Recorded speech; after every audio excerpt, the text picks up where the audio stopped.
Good morning, everyone. We have a rainy day today. Large storms are headed this way. So, I just checked everything. Looks like it's all okay and headed inside now. Okay, we're back inside to the grow room now. And I don't keep it clean and organized. I mean, I pick up a little bit, but mostly my goal is to work on getting things planted. I'm going to turn this around and show you what I have under lights right now and what I'll be doing. Okay, hang on. Okay, it's kind of bright under here, so hopefully we will... What I normally do each day is I check the plants. If there's any mold, I put cinnamon. And also I pick them up because I want to know how heavy they are. It can be, like if you look at these, I'm just going to say it can be deceptive. Because that looks like, with the bells of Ireland, it looks like they're really wet. But the thing is, like I said, it can be very deceptive. And let's go ahead and pick it up and see.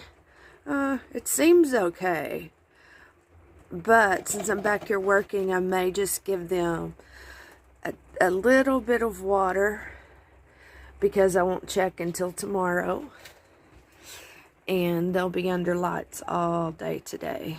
So, we start at one end and I just scoot them down. I make space for the new ones. So it looks like I will be planting 12 slot containers today.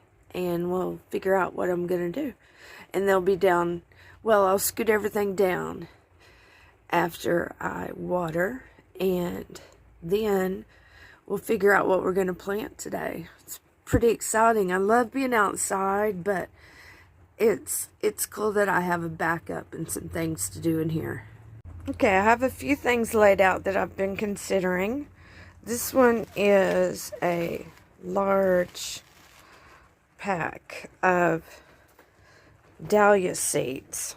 I've planted some from it last year, and I've started, let's see, it's going to take a good while to go by seed. I'll show you what they look like. And I've saved seeds before from my dahlias. So these are larger, much easier to plant. And it's going to be a while. I'll have quite a lot to do. I did plant 12 day before yesterday, so I might do a little bit more.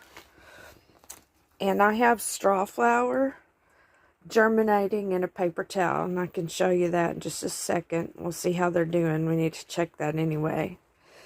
And the other thing that I'm continuing is a lot of sunflowers. Anytime that I'm not sure what to plant, I go for sunflowers. I'm going to look around to see if I have more zinnia seeds. This year I made a decision, well, not to buy, and I did buy a few. I bought the bells of Ireland.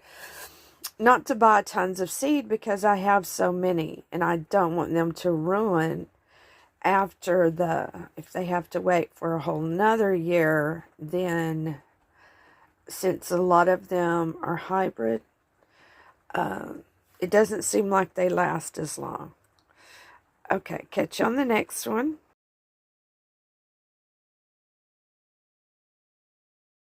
See if this works. Yeah, there we are. Okay, it's coffee time. So, I'll show you how I save my... The kitty is into her litter box and kicking that, so I apologize for the sound. I just use a paper bowl.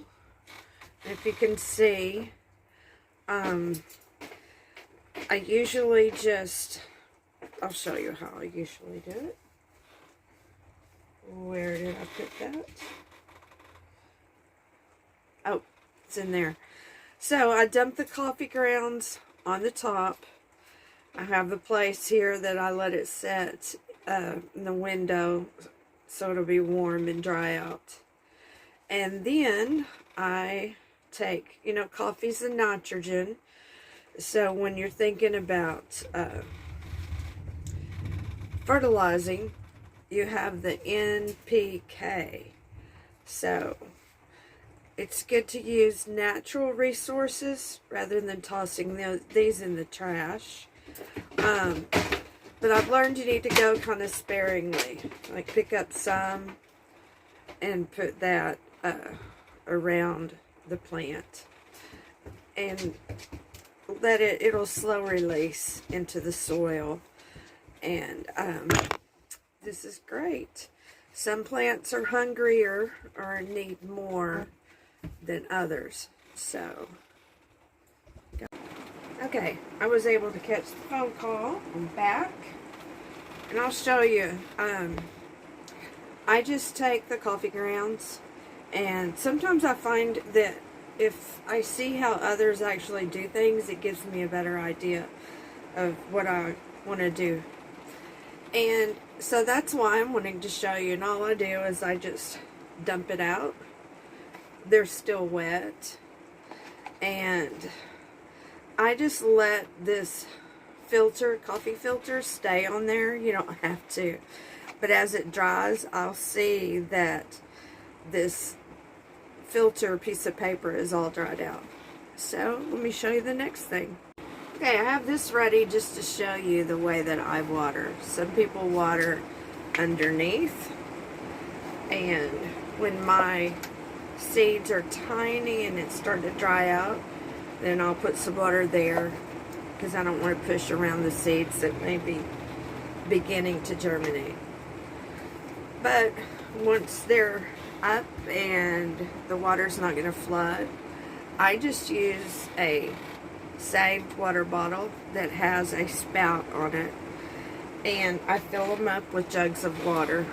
So I just put a little, because this one is heavy enough, it would be able to make it all the way through the lights to tomorrow.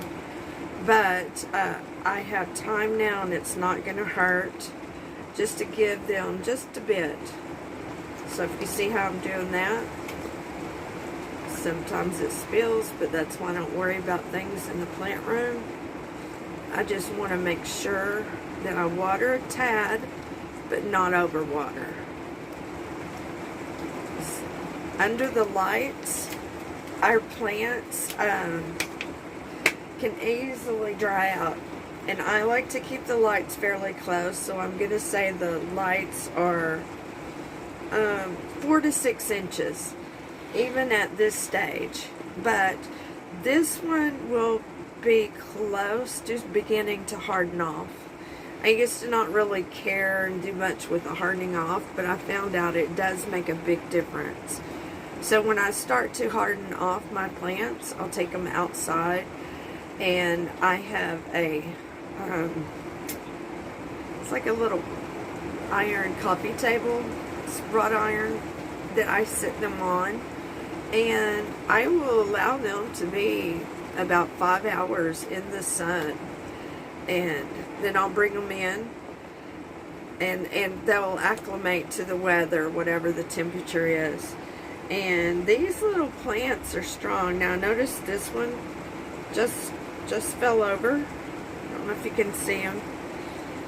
So what I'll do is just push the soil down around, or maybe give him just a tiny bit more soil and get him standing back up, because the roots look good. And it could be that I hit it too hard with the water. So you just kind of have to watch. And the best, I found the people that do the best are the ones that love experiments. They like to monitor and check their seeds under the grow lights often. I only check them early in the morning and late at night when it's time to turn off the lights. Then days like today, I'm sure you can hear the rain. To me, that sound is so beautiful. It's almost relaxing to be the type that you want to take a nap. But I've got a lot to do. So, this is just one. I have 2, 3, 4, 5, 6, 7. So I've got 14 of these since I have 2 rows. And I'll be working on that. And if you want to stay to the end, I can talk a little bit about water saving techniques. And I think you'll be surprised with how much water you save when you use a compost toilet. Okay, I know people don't want to do that, but it's not saving money for me on the water bill, and that's okay. But I know that I'm saving water, and I'll tell you a little bit about that and how I got started in Corpus Christi. Okay, I'm back. The kitty cat took my seat. She loves to be in here because this room is just a little bit warmer because of the lights. And I briefly just wanted to talk about the compost toilet. When I have it all cleaned up, I'll show it to you. I mean, it's just in process right now, and in a few days will be time to dump the solids. I have them in paper bags. Pick it up and tie it, put them in the trash, and then I take the urine out and dump it in a section of something that's not planted yet, and I try to spread it just a little bit because that ammonia that's concentrated, that's the word. You know that I've had speech issue, and it's frustrating that I'll be talking and used to be very fluent, and now there are words that take me a minute to get to. So I'm trying to be patient, and thanks for your patience. But when I went down to Corpus Christi for the winter, and that's when I began my project that I wanted to see if it would be possible for me to use a compost toilet. And I did that. I didn't even hook up the water so that I could get water, take a bottle of water inside for other things, washing hands, washing dishes. And there was also a bathhouse on site that was kept very clean, so that's what I used to shower. So obviously I did use water, but not inside my RV. And what I want to tell you about that experiment is I've calculated up, because we use gallons of water flushing the toilet, and we all know this, but since they were in a 4-year drought, and they were working toward building a plant in the ocean to take the water and then to take the salt out of it. It's a desalinization project that is happening around the world. I believe the first time I learned a lot about it, I love documentaries, and the country Israel, right now I'm not real thrilled with them, but they've done so much on conservation. They had many plants out in the ocean, you know, there in the Mediterranean. See, there I go. It's not even a hard word, but that happens. Thank you again for your patience. This is the kindest community. I'm thrilled to get to talk to you each time and then read the comments. It's a lot of fun. So I looked at what they were doing, and I noticed that Corpus Christi was actually working toward that to conserve water because it was getting very, very low. And I have saved right at 4,000 gallons of water just from using a compost toilet. And I was also just very careful of how much water I used inside. And since I didn't hook up my water, I didn't feel too bad about watering the plants.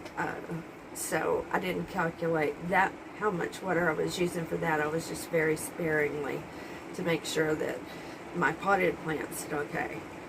So as our world moves forward, if you're in a place with a drought, or if you just want to give it a try and see how you do, then I highly recommend them.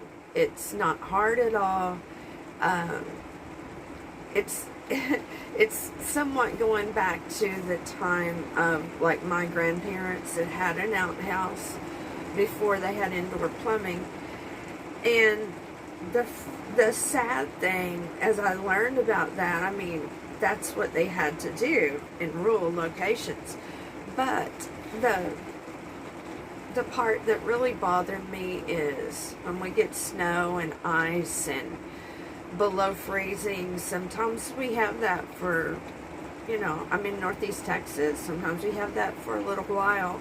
It usually goes in phases and then warm up. This is the way the weather goes, and then another cold front will come through. But they had to experience that. And if you had to go, then you needed to go outside no matter how cold it was and do your business there. And I hurt for them. They were so excited to get indoor plumbing, and I was very little when that happened. And I'm so inquisitive that I ask a ton of questions, and I want to kind of process it and understand. And now it's, as I was doing that growing up, now historical things that I've also love history, so I love documentaries if they're made well and with a reputable source. And it's just to put me in a position that I can show other people in the world, if you're really wanting to conserve water, which was always going to be helpful for all of us to have clean air and clean water. And since other countries don't necessarily have what we would consider to be drinking water at that level of process, then since we use that in our toilets, I think it might be time, and even just those people that are Greenpeace, that they really want to try things that are helpful. And then as it gets going, you can tell your friends, and it's just incredible how much water you can save with the amount of water we use in our toilets.